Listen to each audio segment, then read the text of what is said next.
37 años de su muerte, decimos, Chico está conmemorando.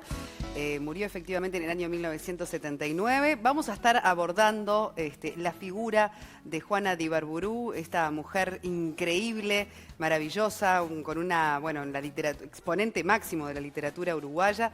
Pero vos sabés que Nela le vino curiosidad por saber cuánto saben los uruguayos sobre la figura de Juana de Ibarburu, además de ser esa imagen que está presente en el billete de 1000 pesos, por ejemplo. Y bueno, ¿querés saber lo que dijo la gente al respecto? Me encantaría. Después lo abordamos con más información y con la presencia del historiador Leo Borges. ¿Conoce quién fue Juana de Ibarburu? Juana de Ibarburu, sí. ¿Quién fue Juana? Ahora me agarraste, sí, la conozco, pero ahora me agarraste por fuera de eso. ¿Quién está en los billetes de 1000? Juana de Ibarburu. Sí, la poetisa uruguaya de Cerro Largo, de mi departamento. Por lo menos leí parte de su obra, muy excelente, algo muy bueno para el Uruguay. Una escritora uruguaya, muy conocida, que aparece en los billetes de 1000. Muy bien. ¿Conoces alguna obra de ella? ¿Has leído algo? Chico Carlos, me gustó mucho. Era el favorito de mi mamá y lo tengo en la mesa de luz guardado todavía. Sí, Juana de Ibarburu. Está bien, pero capaz que se fue corriendo rápidamente a buscar más referencias. Nosotros ya vamos a estar charlando con el historiador Leo Borges, pero ahora vamos a compartir esta pantalla interactiva precisamente sobre la vida de Juana de Ibarburu, que no era su verdadero nombre. Mujer de 3 nombres. Vamos a repasarlos, porque su verdadero nombre era Juana Fernández Morales. Firmó sus primeros trabajos bajo el seudónimo Janet d'Ibar.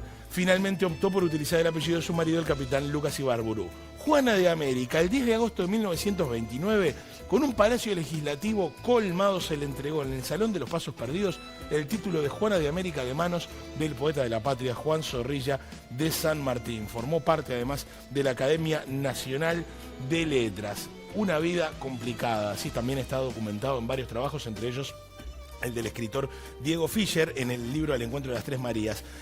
Dice allí Fischer que a partir de una carta de Juana, un médico 20 años más joven, se desentraña una compleja madeja de violencia de género y drogas. Este romance data de 1951, él era un médico argentino y la carta es la punta de la madeja de esta investigación. Había sido víctima de violencia de género de parte de su marido fallecido en 1942 y también de su hijo Julio César. Se dice también en ese libro que era adicta a la morfina.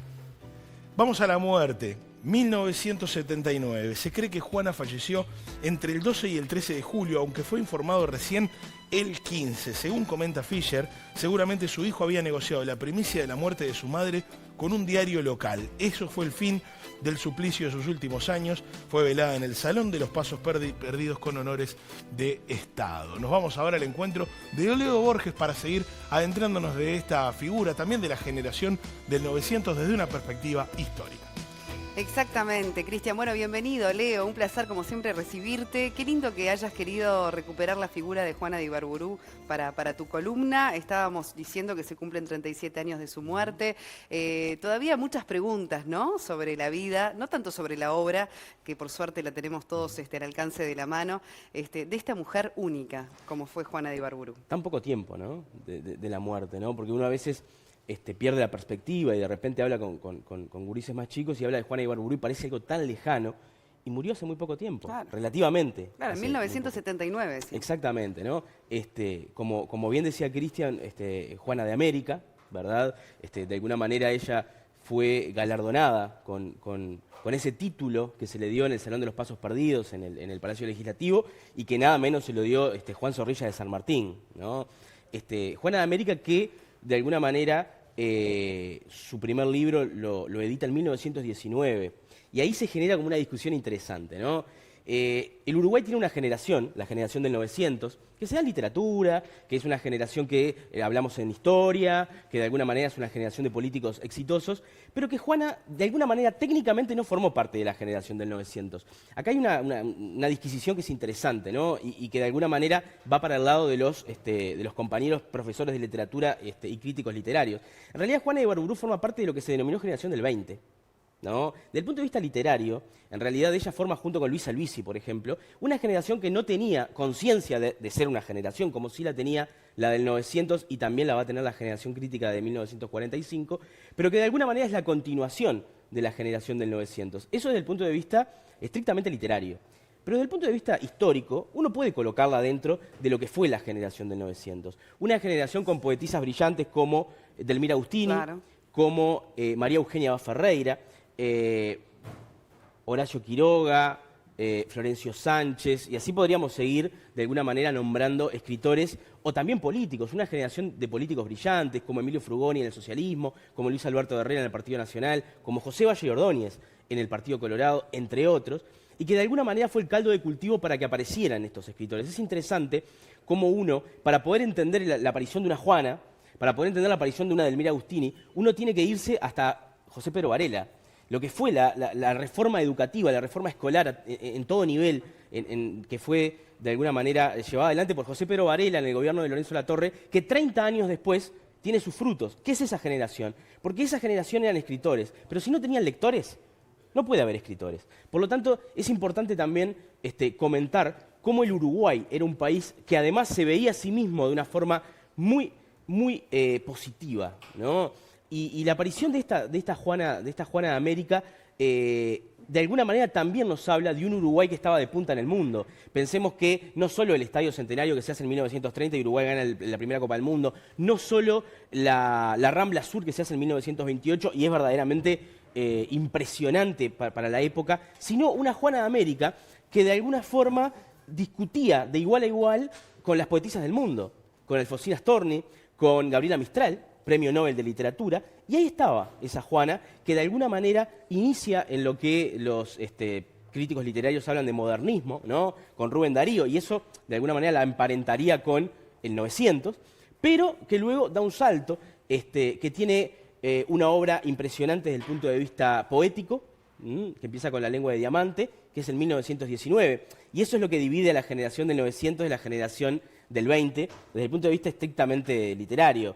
La generación del 900 es una generación que nace entre 1868 y 1890, ella nace en 1892, pero que editan en 1900. Claro. O Entre sea, la primera 1900 obra de Juana está enmarcada dentro de ese periodo. Y sí, 1919 Claro. es la primera en poesía, ¿no? Y después de alguna manera esta escritora con 3 obras iniciales que fueron verdaderamente exitosas a nivel hasta internacional, y después se asienta como una gran escritora, gana premios internacionales, genera movimientos como por ejemplo la bandera de la hispanidad. Claro. ¿No? Fue la creadora, ¿no? Como fue Es la la que- impulsora de... Exacto, la impulsora de la idea de generar un concurso, como se generó efectivamente en 1932, para hacer una bandera de la hispanidad o de la raza hispánica, que en realidad eso hoy es políticamente incorrecto hablar de raza, etc. Pero en la época era absolutamente normal hablar de la raza hispánica y era también una forma de tratar de unir, ¿no? Y bueno, ese concurso lo gana un oficial del Ejército Uruguayo, del Ejército Nacional, con esa bandera de la hispanidad, que en realidad ya no se utiliza más, ya quedó absolutamente en el olvido. Pero además formó parte de la Academia Nacional de Letras, de la cual lideraba Zorrilla de San Martín. Además ganó premio de literatura, el primer premio nacional de literatura de la historia, lo ganó ella, ¿no? Que se entrega todos los años. Pero también hay una historia oscura de Juana, ¿no? Y que de alguna manera desentrañó el escritor Diego Fischer. A mí me interesa mucho cuando se indaga en la biografía de los autores, porque lo primero que hace un profe de literatura es eso. Cuando hablamos de Baudelaire, hablamos de su vida, del alcohol, de las drogas, ¿no?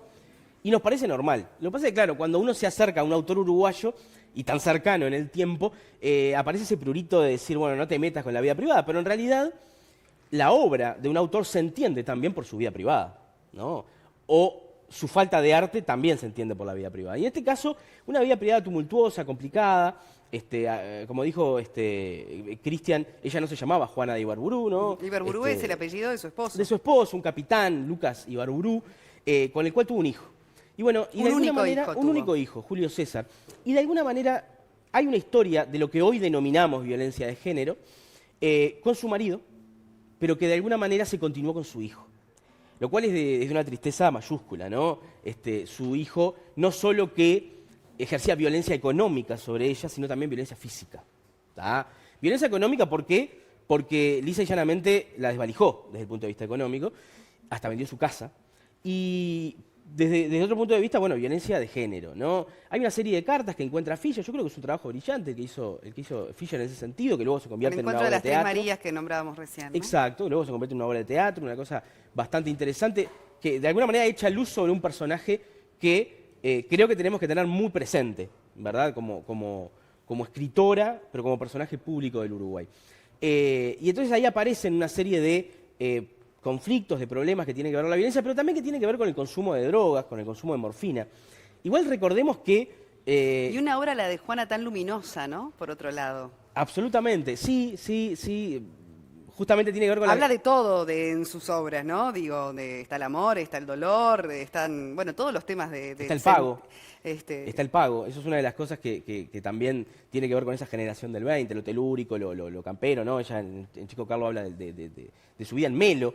Decir también, porque se ve estar enojando a la gente de Melo, era de Melo. Claro, nació allí. Nació allí. Y no solo eso, sino que le costó mucho adaptarse a Montevideo. Ella estaba muy cercana a lo que era el campo, por lo tanto le costó mucho adaptarse a Montevideo. Otra cosa que es interesante y es su relación con Aparicio Saravia, ¿no? Su familia tenía relación con Aparicio Saravia y era prácticamente su padrino, ¿no? Recordemos que Aparicio Saravia muere en 1904, cuando ella tenía 12 años. ¿No? O sea que él lo conoció a Aparicio Saravia en su niñez. Dicen que inclusive hay una foto que está en su falda, ¿no? Aparicio Saravia, el gran caudillo, estamos hablando del Partido Nacional.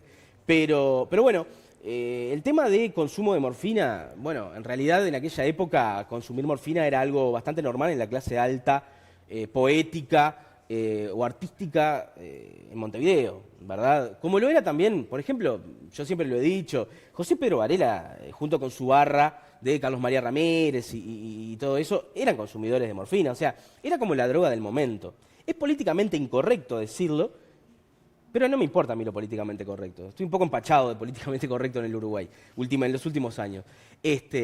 Pero bueno, eso no le quita un ápice lo que fue, obviamente, Juana de América. A ver, si tuviéramos que hacerlo también, porque vamos a poner las cosas en contexto. Vos decías, era la droga del momento. Quizás si tuviéramos que contextualizarlo en el presente y diríamos cosas que hoy por hoy a nosotros no nos asombrarían lo más mínimo, ¿no? O sea, por eso que cada cosa en su contexto también tiene como que su trascendencia o no. Esa es un poco la idea de la columna, ¿no? Contextualizar, decir, bueno, en realidad los sucesos acontecen en una época con valores, con determinados valores. Leo, volviendo al presente con la figura de Juana de Ibarburu, porque bueno, veíamos todo tipo de respuestas de la gente, algunos, bueno, con el titular sobre todo, ¿no? De quién fue Juana de Ibarburu, poetisa, exponente de la literatura. Quizás la gran mayoría no está para profundizar demasiado, ¿no? Ni siquiera en su obra, ni mucho menos en su vida.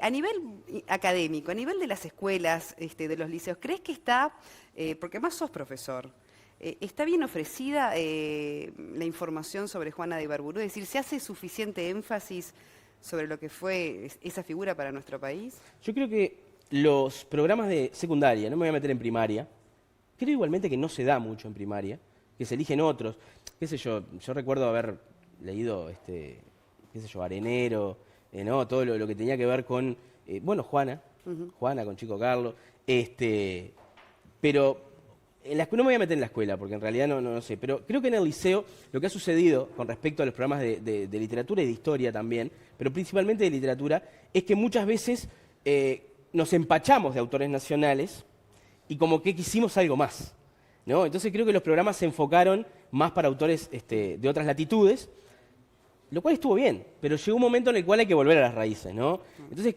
me parece que, y esto obviamente yo me meto de vivo, tengo muchos amigos profesores de literatura, y este tema de Juana, previo a tratarlo acá, fue tratado en un grupo de WhatsApp de profesores, en el cual yo pedí ahí algunas referencias, algunas cosas, y esto se comentó largo y tendido. Hay que volver un poco a esas raíces, ¿no? No solamente Chico Carlo, ¿no? Sino la poesía de Juana. La poesía de Juana, que es una poesía muy interesante, que no por casualidad la colocó en el lugar que la colocó. A ver si nos entendemos. Juana de Ibarburu en un momento superó a Gabriela Mistral y a Alfonsina Storni. Queda feo decirlo, pero la superó desde el punto de vista, no estoy hablando de ventas, sino de repercusión a nivel internacional. Y Gabriela Mistral fue premio Nobel de Literatura, ¿no? Entonces a lo que voy es, que de alguna manera hay que volver a esas raíces. Yo sabes que quiero citar a alguien que admiro mucho, que es la escritora Silvia Puentes de Ollenar, que es una gran estudiosa, ha escrito Absolutamente, mucho sí. sobre Juana de Ibarburu, que de hecho un día la podemos invitar también para también conocer toda su información, todo su conocimiento de primera mano con alguien que es una apasionada, ¿verdad? La doctora y escritora Silvia Puentes de Ollenar, sobre la figura de Juana, que puede ser bien interesante también. Sí, sí, dentro de las fuentes que consultamos estaba de alguna manera una ontología. Hay una de Arbeleche y una de Silvia Puentes de Ollenar. Es así, es así. Bueno, interesante, ¿eh? Interesante. Y para continuar, si bien ahora estamos en fecha de su fallecimiento, tenemos que rever estas figuras, ¿no? De nuestro legado literario y de todo lo que tenga que ver con el Uruguay, que tanta falta nos hace volverlo a poner en el lugar que corresponde, Yo ¿no? siempre digo lo mismo, lo digo en historia y lo digo en literatura. Hay que volver a los clásicos. Hay que volver a los clásicos. Me encantó. Ese es el título. Gracias, Leo. Como siempre, un verdadero placer.